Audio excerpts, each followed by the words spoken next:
Всем привет! Вы на канале Button IT и с вами Саня. Снова флешбэк. А что касается следующей версии, которая будет взломана, то скорее всего это 4.50. Не думал, что это произойдет так быстро. Да, 5 октября 2022 года прошивка 4.50 была взломана. Всего через 2 дня после 4.03. Это стало возможным благодаря обратной разработке Reverse Engineering, сделанной Чендачап. После этого он совместно со Spectre Dev смог портировать тот же самый взлом с 4.03 на прошивку 4.50. Но на этом не все. Еще через 2 дня, а именно вечером 7 октября 2022 года, взлом также смогли портировать на 4.51. И для тех, кто мечтает о прошивке 5.0, облом. 4.51 это точно последняя прошивка, где это возможно. О запуске и установке. В этом видео я не знаю, что нового можно сказать. Все уже сказано в прошлом ролике. Можете перейти на него после просмотра этого видео. Там наглядно показан полный процесс запуска. В описании я оставлю ссылку. Но в двух словах, там все практически так же, как и на PS4. Кстати, гипервизор так и не взломан. Однако до меня дошли слухи, что его смогут вскрыть где-то через месяц. Но это только слухи. За эту инфу я не ручаюсь. Прошивка 5.0 вышла 23 марта 2022 года. Соответственно, чтобы купить уязвимую консоль, дата ее производства должна быть раньше, 23 марта 2022. Сейчас найти такую несложно. Я уже нашел немало таких PS5 и даже держал их в руках. Цена разная. За прошедшие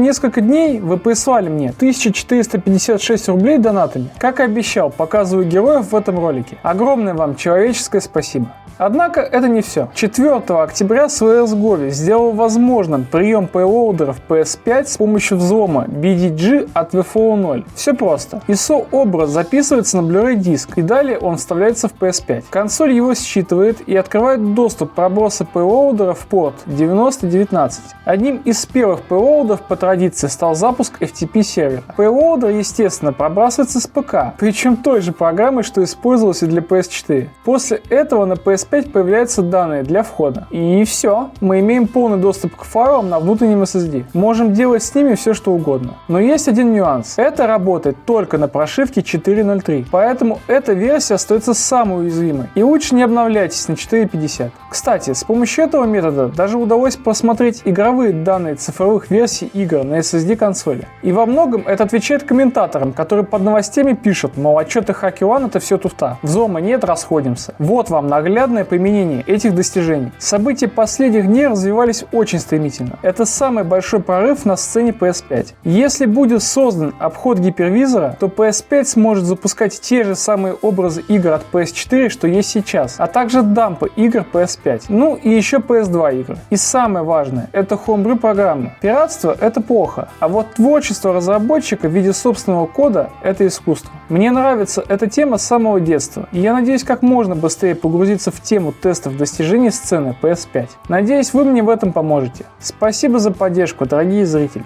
И напоследок еще пару хороших новостей. Первая версия эксплойта имела 30% стабильности, однако 7 октября она была значительно повышена. Вероятно, это заслуга Чендачап. По словам Spectre Dev, стабильность выросла в 3-5 раз по сравнению с первой версией. Это уже что-то рабочее и юзабельное в большинстве запусков. Также был исправлен баг руководства пользователя, когда на консоли стоял не английский язык. Говорят, там такой был. И да, новости про PS4 тоже будут. Ролик отснят еще 10 дней назад, но взлом PS5 мне показался важнее. Надеюсь, мой ролик не потеряет актуальности к моменту, когда я смогу его выложить. Вот мой Инстаграм, запрещенный в России. Я его использую для связи и отвечаю там на сообщения. А вот и Телеграм. Подписывайтесь, чтобы не потеряться. Ссылки на донаты и Яндекс.Дзен будут в описании.